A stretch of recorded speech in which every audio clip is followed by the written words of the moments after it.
আসসালামু আলাইকুম। যারা তনি আপুর হাজব্যান্ডের আপডেটটা জানতে চেয়েছিলেন তাদের জন্য এই ভিডিওটা। আসলে আপু জীবনের সবচাইতে খুব কঠিন সময় পার করছে।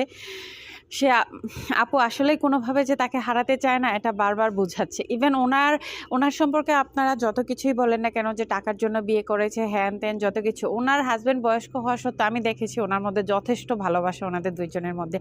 আপু কি পরিমাণ মানে কষ্ট করছে ওনার হাজব্যান্ডকে এখন পর্যন্ত বাঁচিয়ে রাখার জন্য, যে বারবার একটা কথাই বলে, আমার জন্য না হোক আমার সন্তানদের জন্য যেন আমার হাজব্যান্ড বেঁচে থাকে। আপু ভাইয়াকে দেশের বাইরে নেয়ার জন্য সিঙ্গাপুর থেকে এয়ার অ্যাম্বুলেন্স বাংলাদেশে এনে গতকালকে আপু হচ্ছে ভাইয়াকে নিয়ে ব্যাংকক গিয়ে পৌঁছাচ্ছে। আপুর একটা কথা যে আমি আমার জীবনের সবটুকু দিয়ে চেষ্টা করছি, বাকিটা আল্লাহর ইচ্ছা। আসলে আল্লাহর ইচ্ছা ছাড়া, হুকুম ছাড়া কখনোই একটা মানুষ এক সেকেন্ডও বাঁচতে পারে না।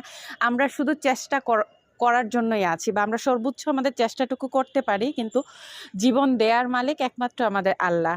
আর আমরা